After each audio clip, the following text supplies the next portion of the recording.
proxy votes previously.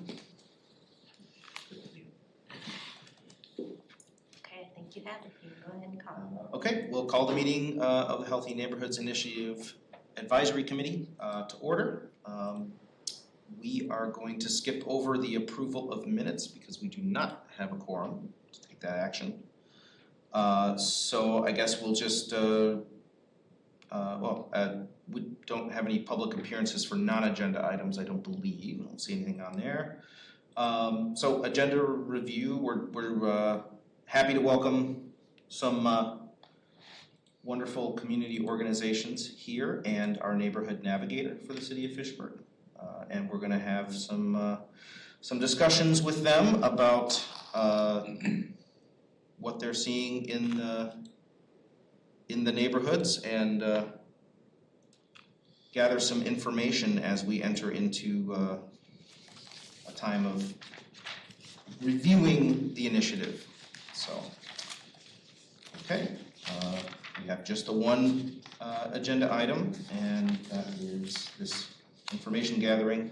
So I guess,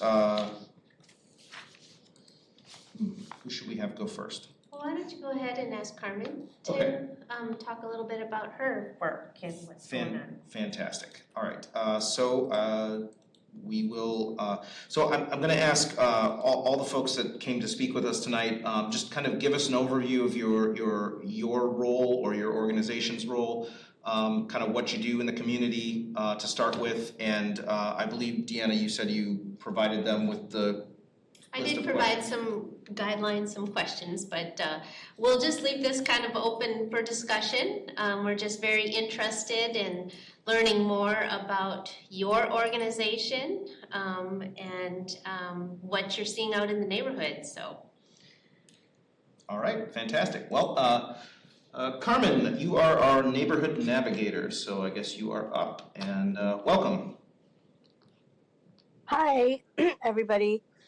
Can you hear me? We can. Okay. So this last summer was very, very busy with community events, and I was able to connect with many families. And then into the school year, I've connected with some families through Leopold School District and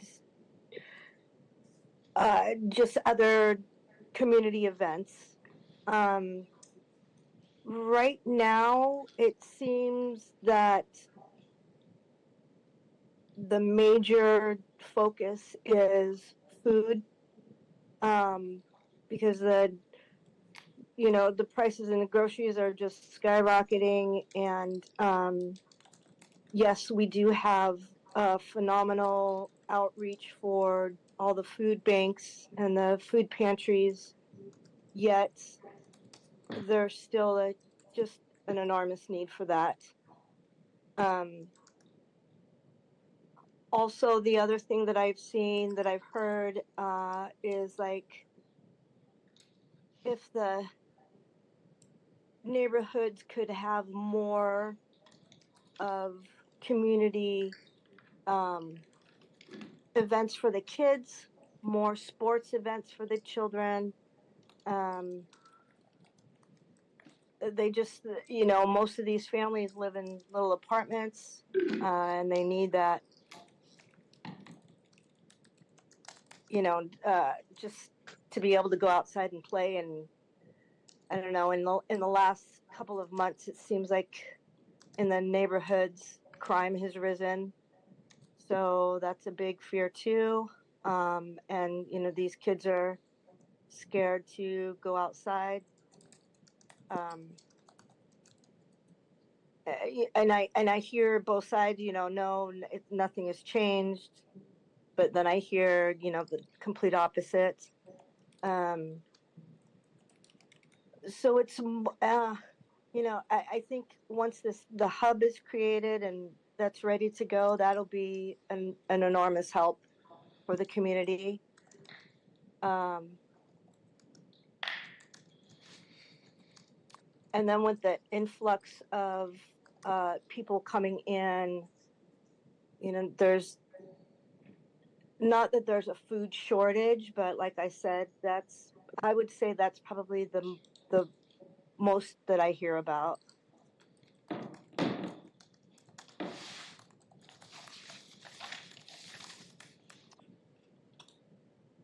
I do hear some things with the kids. Leopold has a great connection with the children for after school programs, but it's just Leopold. There's not there. If there was a facility, if there was some other place where these kids can go and hang out at, but it's winter's coming, and that's also you know uh, a dead end there. So um, yeah, that's been the focus on the last couple of months, really.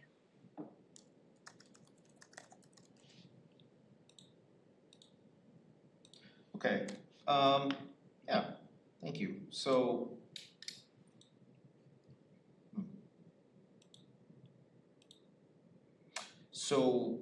sort of connecting families and people in the community with resources out there for food or affordability of groceries is probably your biggest I won't say challenge, but the biggest focus of what you've been doing this summer? Yes, and then also finding I help some families as they've come in, find apartments, housing. Um, that's difficult for them. Um, Connecting them with the right resources in that area. Um, yeah, that's pretty much it.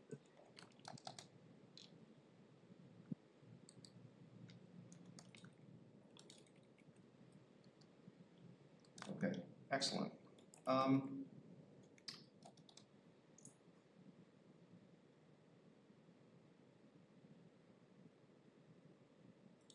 Hi, would it be okay if I asked a follow-up question?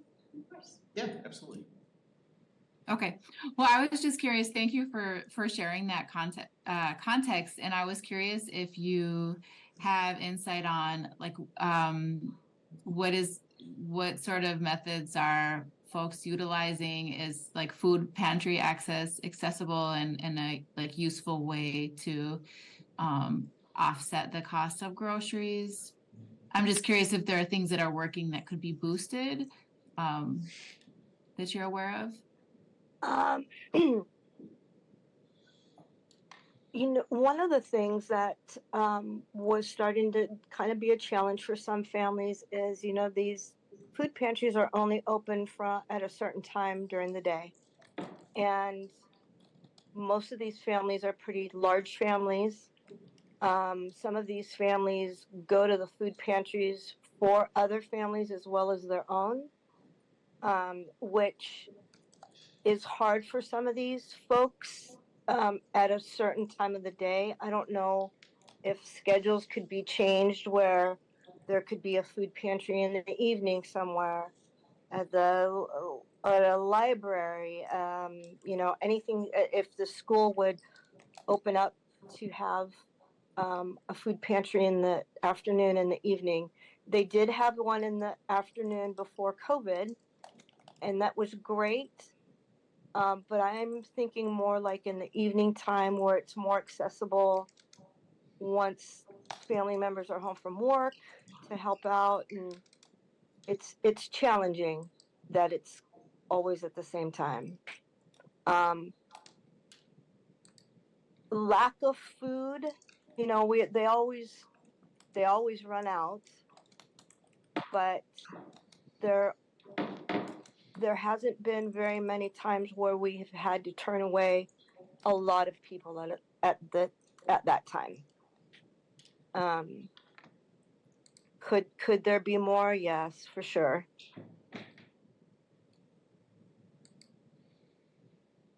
Thank you.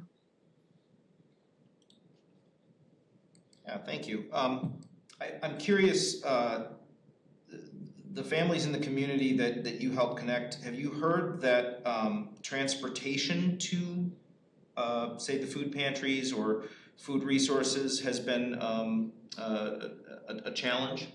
Particularly, I'm thinking of the fact that the Madison Metro system, of course, went through a rather large change over the summer that continues to have ripple effects even now. So I'm curious if families in the community are struggling with that that you are seeing. It, not really. For the most part, I've seen people where they like will come a couple of families in one car. Um, and I don't know the situation. Those families may not even have a vehicle, so that, they go with other people. But I don't hear very much about the bus system. The only thing that I hear about the bus system is that they wish that they could reach from the neighborhoods down, say, like to the Fitchburg Library, to have access to the library, um, access to like community pools in the summertime, that kind of thing. But for food, it's usually the folks that come to the food pantry are pretty localized in that little area of the neighborhood. Okay. And I was wondering if I could ask a question too. Yep. Go ahead. Yeah, Thank you. thanks. Helen with the River Food Pantry. Carmen, I was wondering, you mentioned that people were looking forward to the hub opening. I'm just not familiar with what that will be. Can you share more about that?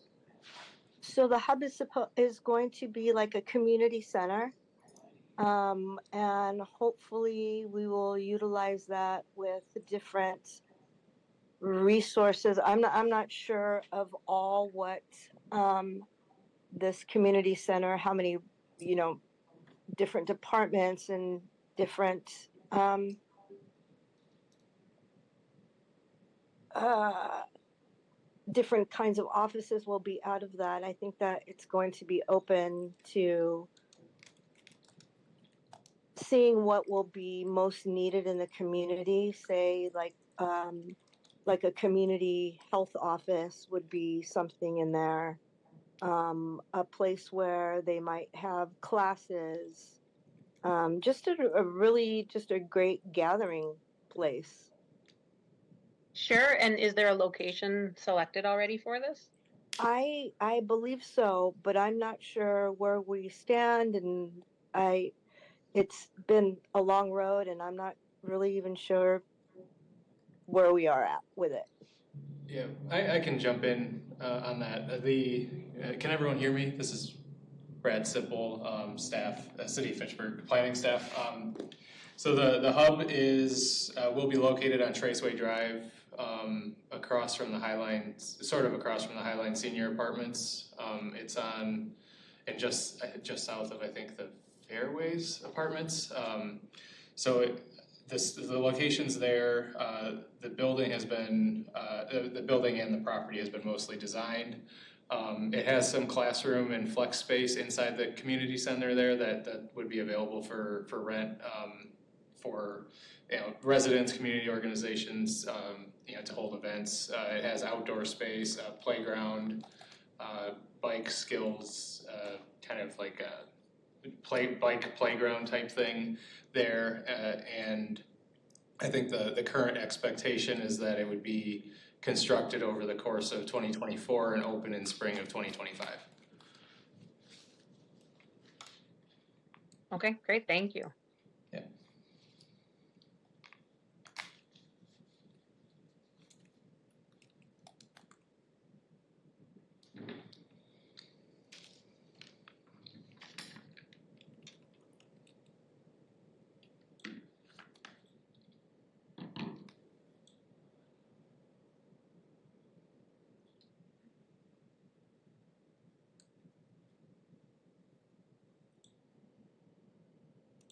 Okay, I guess I only have, one more general question for you, Carmen, and that would be just as the current only neighborhood navigator, do you do you feel sometimes maybe overstretched a little bit? I'm not sure if that's the right way to word the question, but you know, are you sometimes challenged to make sure that you are able to get to all the people that come to you for resources and for help? No, I don't. Okay. I've, excuse me, I schedule myself for them. What I have a challenge with is attending meetings because I'm usually busy in the afternoon helping out with the community. Um, I also am a caregiver, so I have two hats that I wear. But with the community and the people that I help, I don't feel challenged. No. Okay. Well, thank you. And I guess I don't have any other questions. I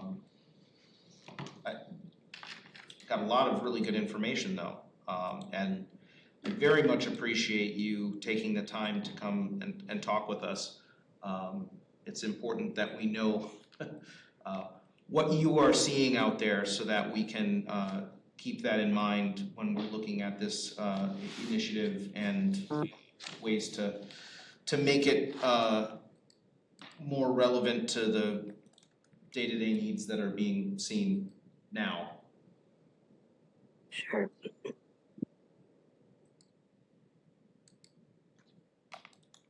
All right, well, thank you very much, Carmen. Thank you very much. Thanks, Carmen. Sure. Thank you. All right, so, I guess I'm not sure who should go next. Is there anybody who has you know, a need to I guess hop off earlier, or I guess we just pick one. Helen, you already were speaking, so I guess we'll go with you. Thank you for coming, and yeah, give us an overview of what the River Food Pantry is doing in the neighborhoods and what you're seeing. Yes, well, I mean, yes, thank you so much for inviting the river here today and for your support. We have been able to expand our mobile meal program Munch into Fitchburg. So just, sorry, let me back up a little bit. My name is Helen Osborne Sanatus. I'm the Director of Operations at the River. Baltazar, we met a long time ago when I worked at Vera Court Neighborhood Center, very briefly.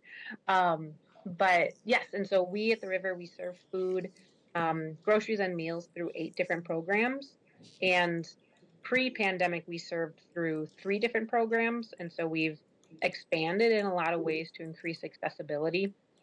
And a big, one of the ways we've done that is through Munch, our mobile meal program. We started coming to Fitchburg beginning of last summer. We came to the Pines and Fairways apartments. And we've been going to those 2 since June of 2022. And currently, or this fall, we just started our fall schedule a few weeks ago for Munch. And now we're visiting 23 neighborhoods throughout the northeast and south side of Madison and north side of Fitchburg. And we're coming to 5 stops in Fitchburg. We're continuing at the Pines. Then we're also going to the Fairways apartments. We added the Fountainhead, or the new Fountainhead apartments, and the Aldo Leopold pump track. We added that just for this fall schedule and hoping to continue it. And then we added a second stop at the Pines just because it's such a large, I'm sorry, over the summer we did 2 stops at the Pines, but then we also are visiting Southdale Park for our routes. And we're coming, yeah, every Thursday. We have 5 different routes. So today I was just going over them with a coworker, but But yeah, we all in all so far in Fitchburg, we've served just over 5,000 meals. If you're not familiar with Munch, it is it's meant to be accessible food that, you know, a young child or somebody with no cooking or preparation ability can still have, and trying to get as much nutrition as possible into it. And so it's always a sandwich that people can choose from. We typically have like a poultry and cheese option, a peanut butter and jelly, and then like a tuna fish sandwich um, option. And then we also started doing little side salads that we hand out, a few sides like granola bar and pretzels, and a whole piece of fruit, and then a drink. So that's every meal. And then we will also have whole produce that people can take home and add to their other meals. And so that might be different types of fruit or vegetables. Again, just to help introduce people, especially kids, to foods that maybe they haven't had before, or providing nutritious food that can be added to their lunch or dinner table at home. And a lot of what we've seen, you know, so far in our time at the Fitchburg stops, but then also just, you know, all of our Munch stops are in neighborhoods that are either identified as lower served areas, is accessibility just continues to be an issue. You know, and obviously in North Fitchburg, you have the Beltline, which is a huge access barrier. And then also just access not only to any food, but affordable and nutritious food, not just fast food. And so just, you know, that's why we don't typically offer things that are, you know, highly processed. Um, you know, and reliability is really important. That's why we are at the same spot at the same time on the same day of the week.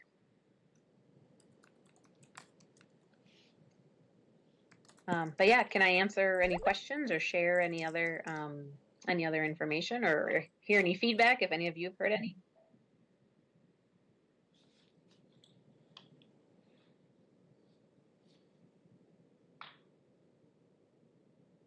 I will say one piece that would be really helpful is, so we choose the spots for Munch based on either on data available to us, like the original Munch stops. We were able to start with when MMSD shared where high numbers of children who qualify for free or reduced lunch live. That was like the start of Munch back in 2016. But for these stops, we talked with either residents or people who work in the community to see where would be helpful spots to go. And I know especially just, you know, getting people used to something new can be hard sometimes. Um, so if any of you can help us spread the word about our stops, we would definitely appreciate it. And if anybody wants to come out and be part of the stops, or just come and say hi and see the process, we'd love to have you. Excellent.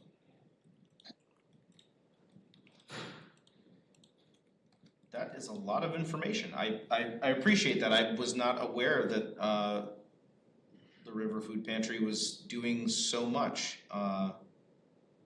It's very impressive. And Carmen, just to make sure that you know and the folks that you serve know, we on Wednesdays we're open noon to 6. We have that later time, particularly for people who can't come during a typical workday hours. And then every other Saturday we're open as well from 11 to 2.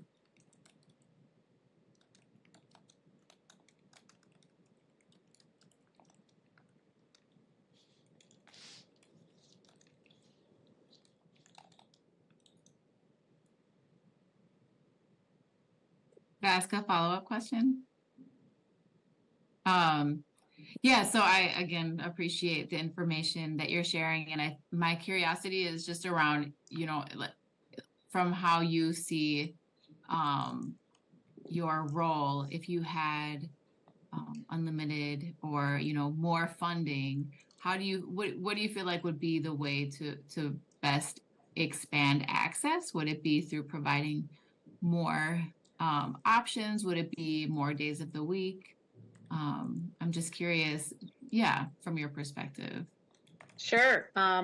Yes, I mean, more funding would be able to bring, possibly expanding the munch route, and so we can go more places. It could be adding to, is it instead of a packed meal, is it more like a mobile pantry of some kind? I think the opportunity for expansion, we definitely see some paths. Our current barrier to those is we just don't have the storage capacity or the staff capacity to expand our programs much more than what they are at their current rate while we're in our current building. We are working towards a new space, but we are also very creative, and so if there was funding available, especially in partnership, that we could, I don't know, kind of like figure out what would be most useful to community members, and then okay, how can we provide it? That I would definitely be interested in that.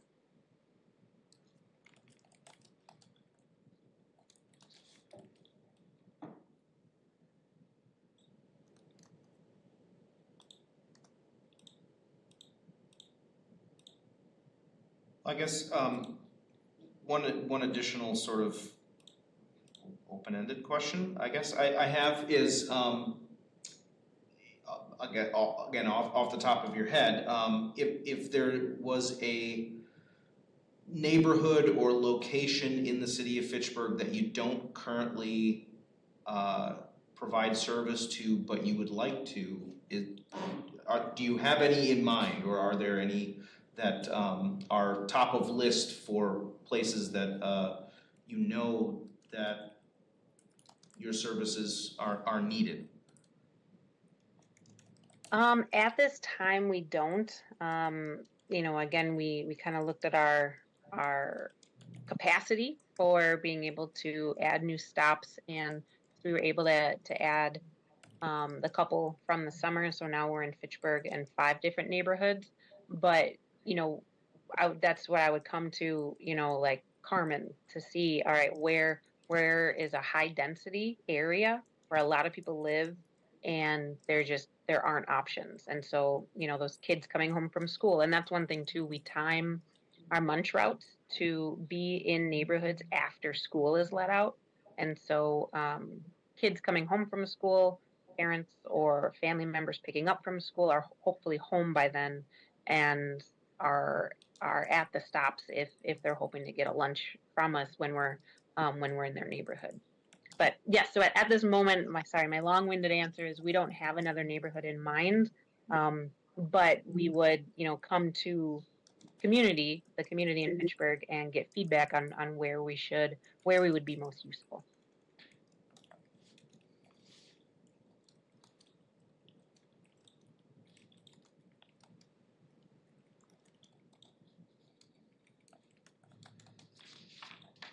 Excellent. Well, thank you very much. That was pretty awesome. I guess one other question is, if I reach out to you offline, could we maybe set up a time to visit some of the facilities, or to meet with some folks from the River Food Pantry at one of the stops, something like that? I'm really interested in seeing kind of the stuff on the ground and what's going on. Oh, definitely, yes. We're at each stop for 20 minutes, and then with a little bit of built-in driving time in between. So yes, absolutely. Please just let me know what which stop works best for you. If you go on our website and go to services and then select munch and just scroll down, you'll see the day that we're down in Fitchburg. Okay, awesome. Well, thank you very much. Of course. All right, Balthazar, we will move on to you. Thank you for coming to talk with us. Thank you. Thank you very much. Can you hear me okay? Yes. Yeah, so thank you. If the internet is funny, I'm in Mexico. My mom is in the hospital, but I I want, this is very, very important. And, thank you, Diane, for the opportunity to be able to present.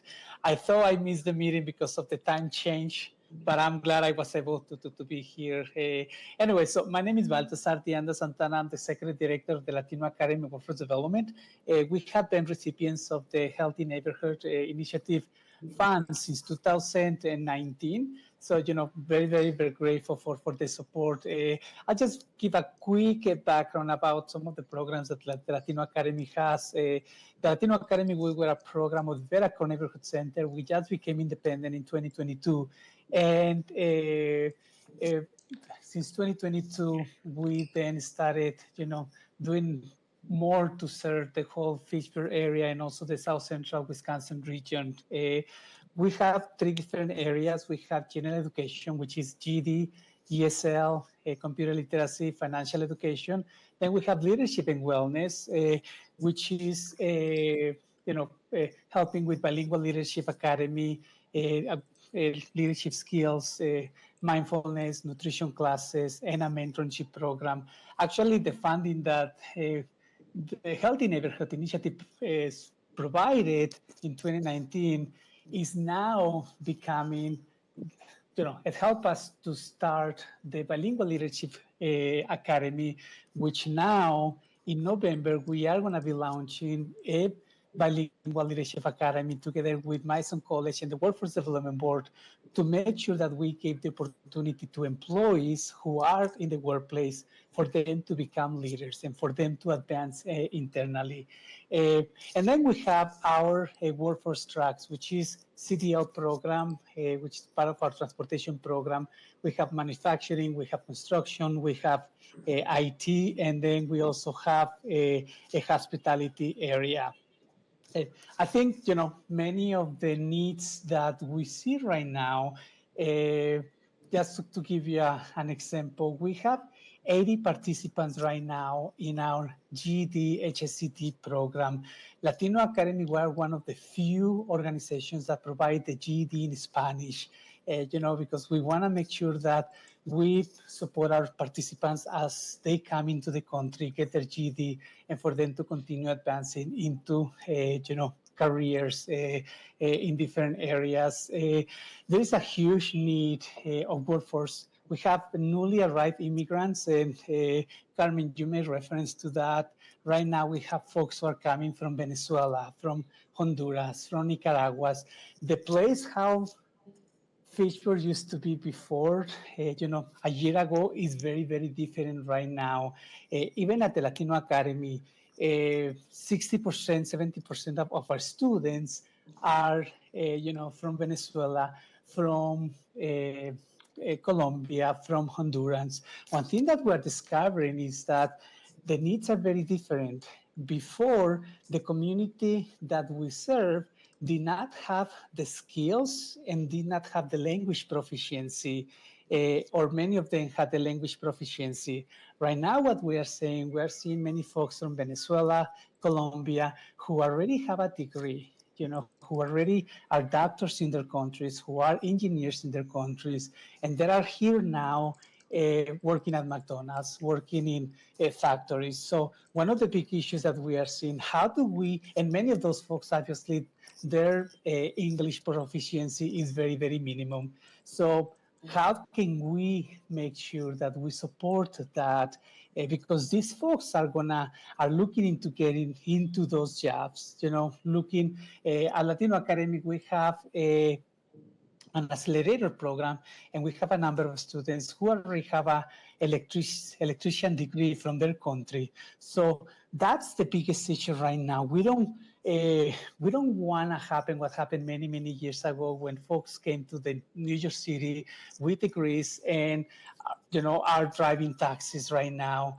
We need to figure out how can we work with the systems to make sure that these folks are placed in those good jobs.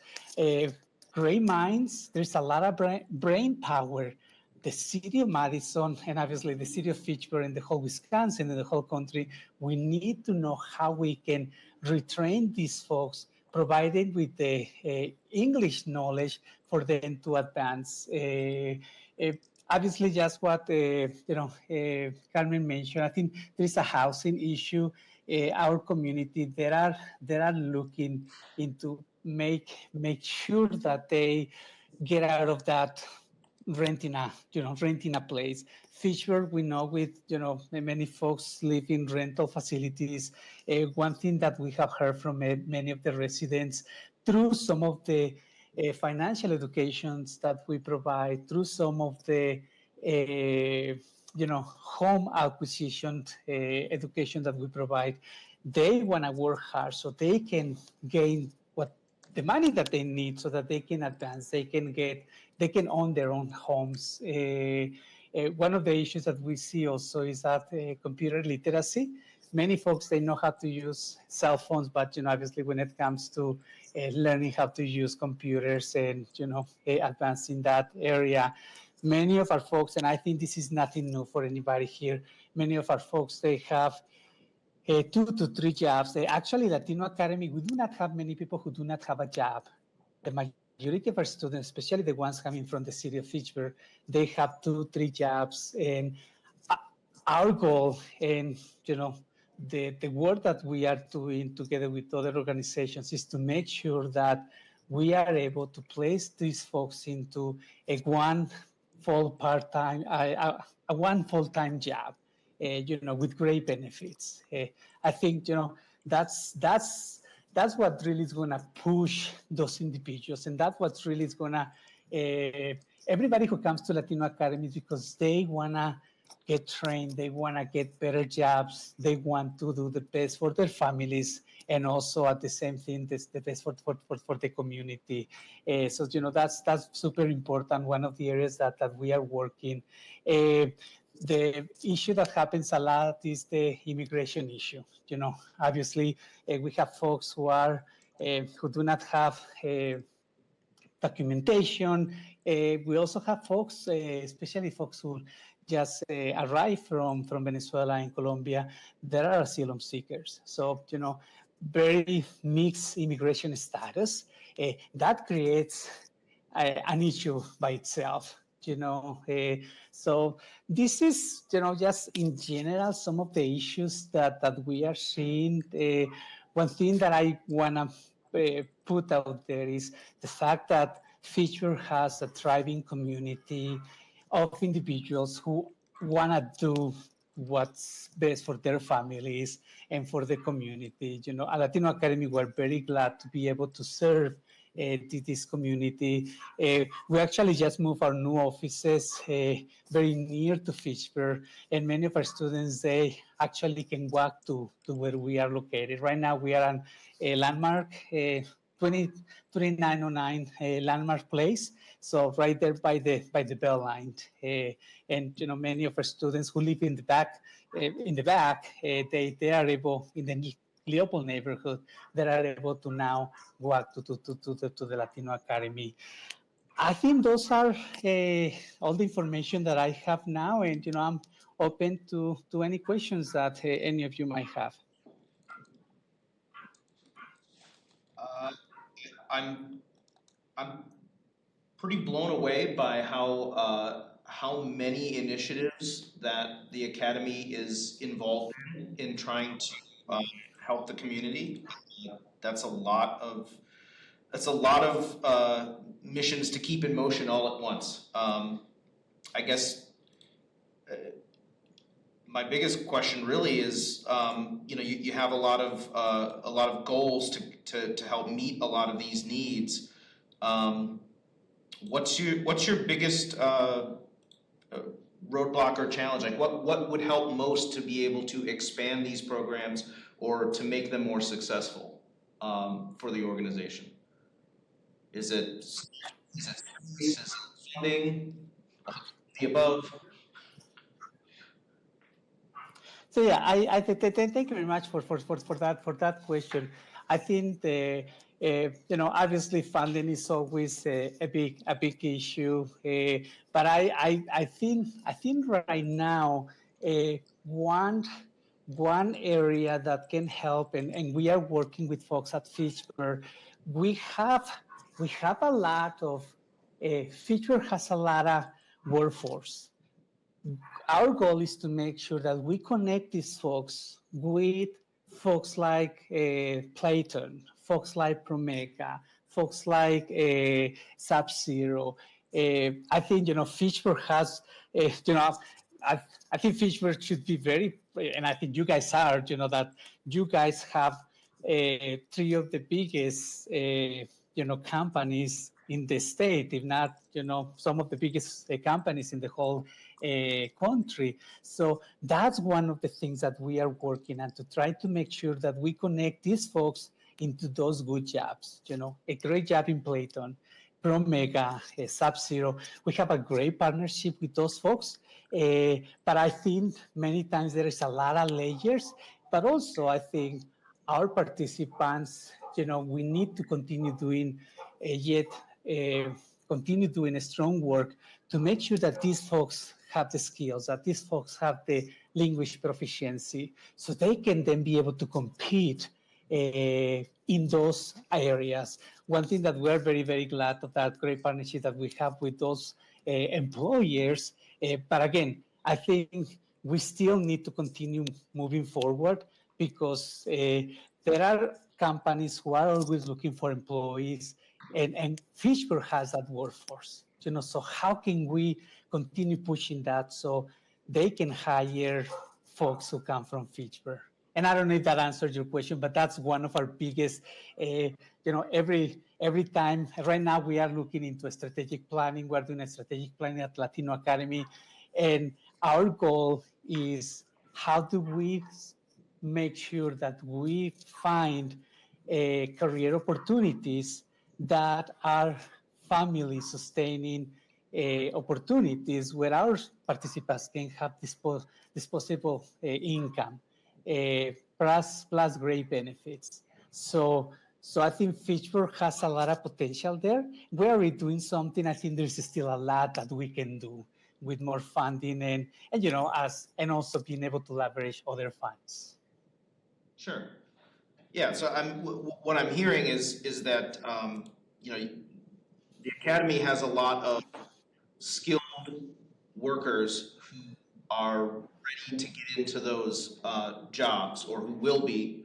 And so having better connections with the businesses in the area to provide them with the information that, hey, you've got this whole untapped workforce here that can do a really great job for you. And lots of companies are hiring, lots of companies have these open jobs, right? I just saw on the news, I think it was earlier this week, that the number of open jobs nationwide spiked this last month. So there's lots of people still looking to hire.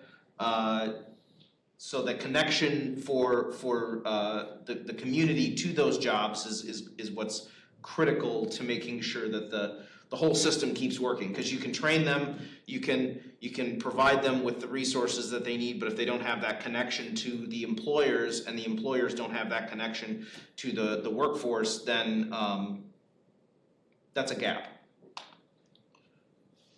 Yeah, and one thing, that happens a lot. So it's not just that connection, but also what happens once we place folks into those great opportunities. So it's continue that follow-up, continue that mentorship, for folks to have the skills to then become leaders within that organization. I think Latino Academy, we don't want to be known as the folks who just connect folks to entry-level opportunities. Our job should be, how can we, yes, bring those folks into those entry jobs opportunities, but for our folks to continue growing into those jobs, into those opportunities. And, again, Sub-Zero, Platon, my English is escaping, Playcan, and then Promega, great employers.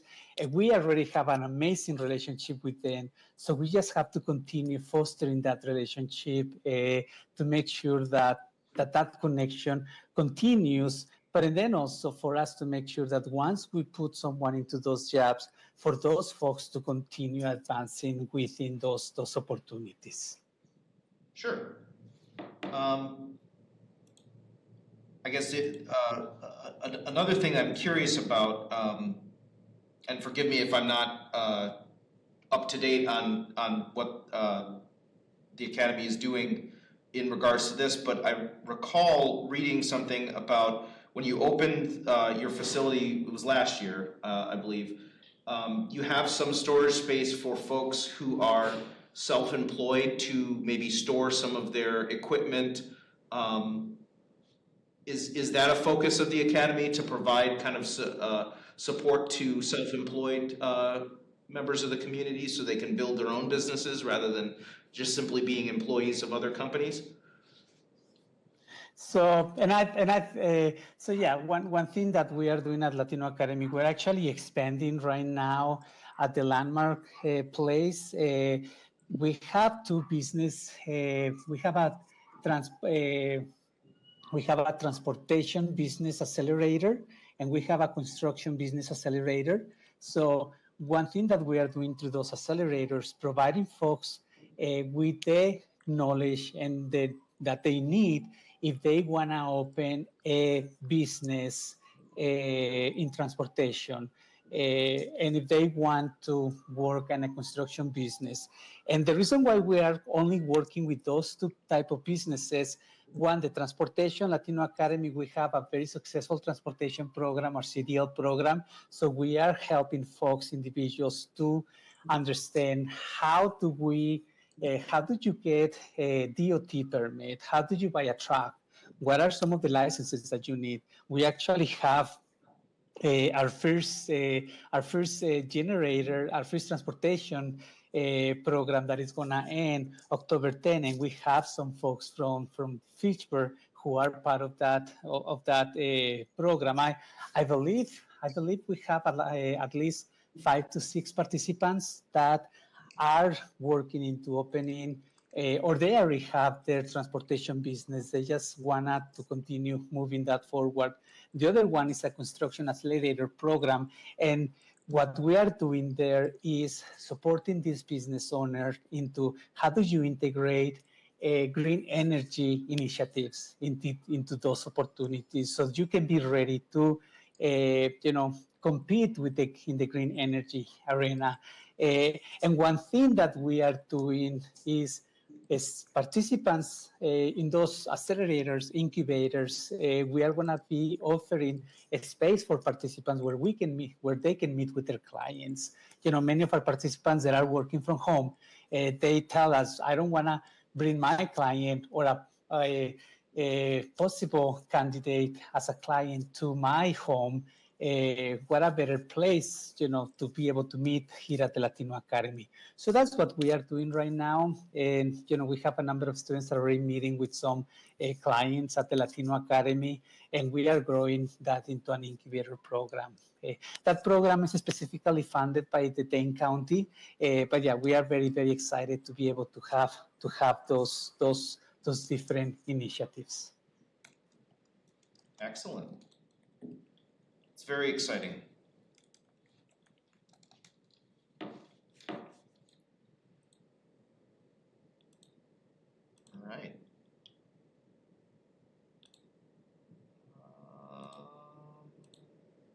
Yeah, I don't have any other questions in particular, but I appreciate your excitement and energy around this. And very much appreciate you calling in all the way from Mexico. Hope your mother is doing all right. I don't know if anybody else has any other questions.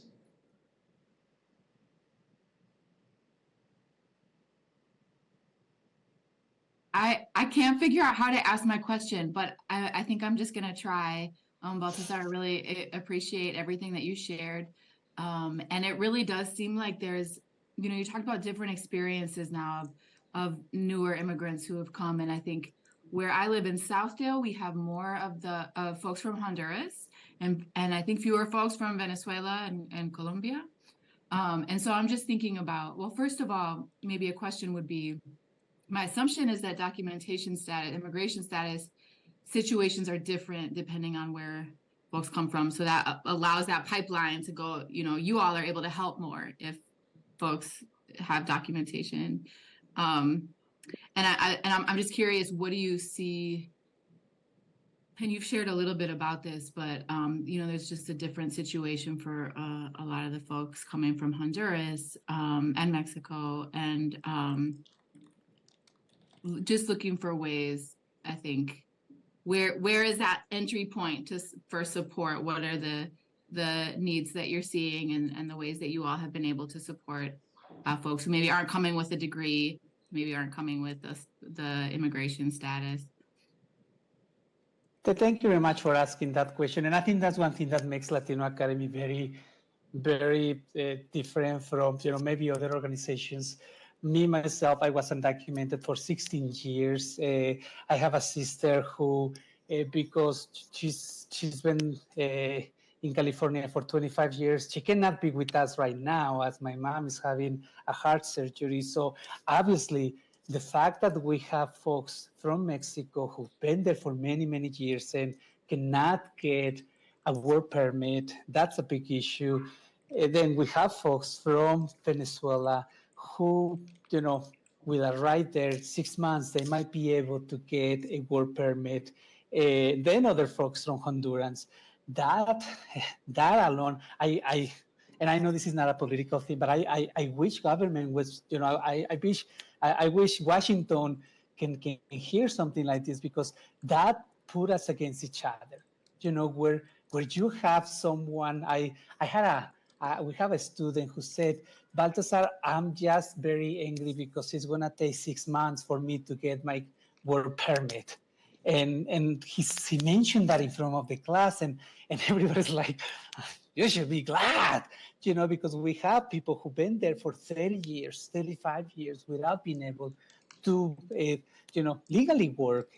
So, that creates a lot of division within our own communities. That's one thing that we, together with Centro Hispano, with other organizations, it is our responsibility to make sure that we welcome everybody, and that we also are realistic when it comes to those issues, and support our community.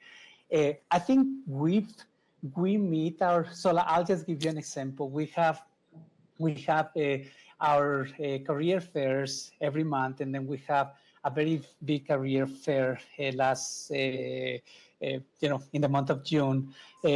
Our last career fair that we brought around, it was just 5 employers. We wanted to keep it small. It's a monthly one. And we have 45 participants who came.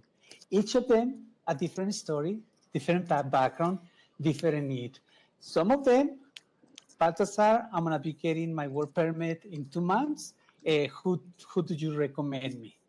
Who do I want to apply for? So obviously we have the folks, more opportunities. We do have other folks that come with fear and said, I need to work. I need to have a good job. Who do you recommend? Obviously, it is very tough. That's the biggest issue.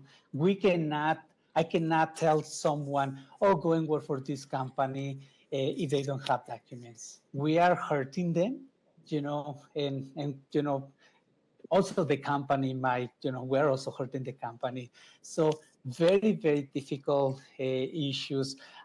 One thing that we always tell about, especially our undocumented community, get ready right now, get the licenses that you need, OSHA 10, everything that you can get, even though you don't have documents. Then, when you are ready, we are going to be able to then push you. Many of the folks who do not have documents are the folks who are learning English to make sure that when the time comes, they are ready for those good jobs. But yeah, I think each of the individual is just different. Some of them is easier for us to be able to, place them in a job, Sub-Zero, Playcan, and Promega. Other folks, it's just very, very sad, and it breaks our heart that we cannot be able to break that cycle. Just again, it's not our responsibility. It's not the responsibility of the city of Fitchburg, obviously, but it is a reality that happens.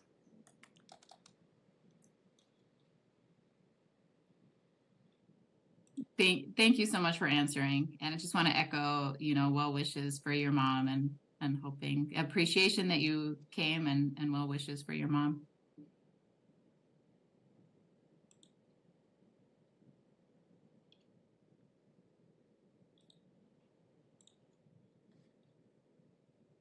Okay, well, I don't think we have any more questions for our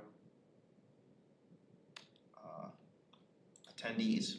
I just want to reiterate, again, thank you to all of you for coming and speaking with us tonight and answering our questions and giving us a better view of what y'all do and what you are seeing and the challenges and successes that you're finding in the communities. The more I hear from different groups and organizations, the better and clearer picture I have in my own mind of what I would like to see in the Healthy Neighborhoods Initiative going forward. So I am excited for that. So thank you all. All right, well, so I guess that agenda item is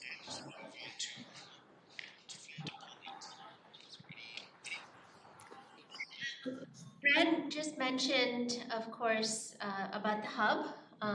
We're looking at construction documents this fall and bidding in the spring, and then hopefully construction next year, and hopefully opening in early 2025. I can't believe I'm saying that, but that's there we are at.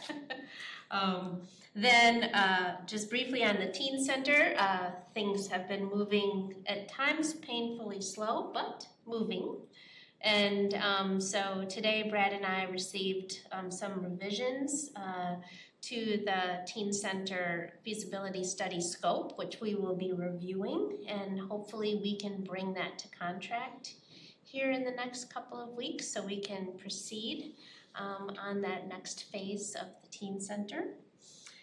Just for you all's information, we have tentatively scheduled for the November Healthy Neighborhoods Advisory Committee meeting, the Early Childhood Zone with ABBA, and was going to fill us in about the work of the Early Childhood Zone.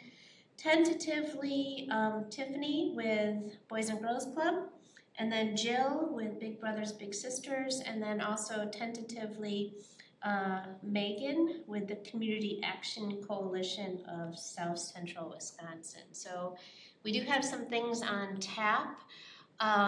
Just wanted to touch base once more with the committee about December. There was some indication that we would not meet in December.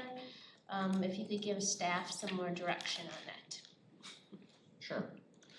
Well, I think based on the last meeting, there was some substantial desire to have a total of 3 remaining meetings, which would mean 2 more after tonight's meeting. I don't know. I guess I would have to ask the other committee members who aren't present to kind of give an updated opinion on that.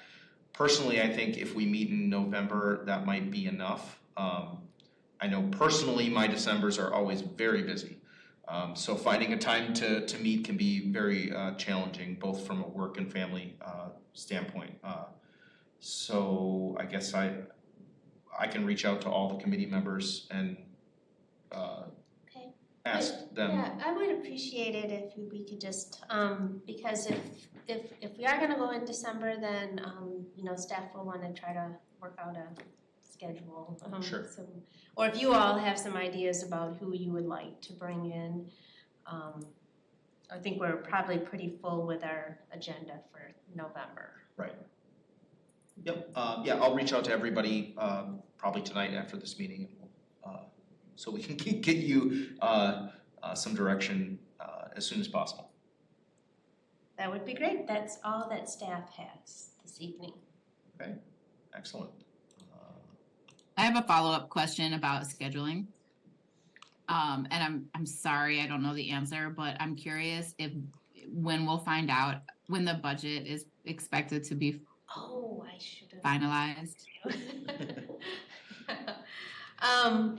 I don't have the dates right off the top of my head. So maybe Brad can get those dates, because I think in mid-October, any amendments that council wants to put forward, but Brad can get the dates. But I neglected, the mayor did propose in her budget 2 new full-time positions, one of which would be the Healthy Neighborhoods community, well, it'd be a community specialist that would focus on the Healthy Neighborhoods initiative. So it's a big move. If council approves a position solely dedicated to the Healthy Neighborhoods initiative, that would be awesome. Brad and I love to work on the programs. Our plate is just very full. Staff is very stretched, and as you know, the mayor is just committed to furthering this, to continuing the program to grow. So hopefully, if approved, if the position is approved by council for the 2024 budget, we would be looking to go into hiring early next year. And it looks like the expected final budget adoption would be Tuesday, November 14th. So that would be my only request in terms of a December meeting, is that I think if that November 14th is after when we meet in November, and if it feels like it could be useful once we have the budget to meet in December before the end of the year, then I could see that, and otherwise I'm flexible.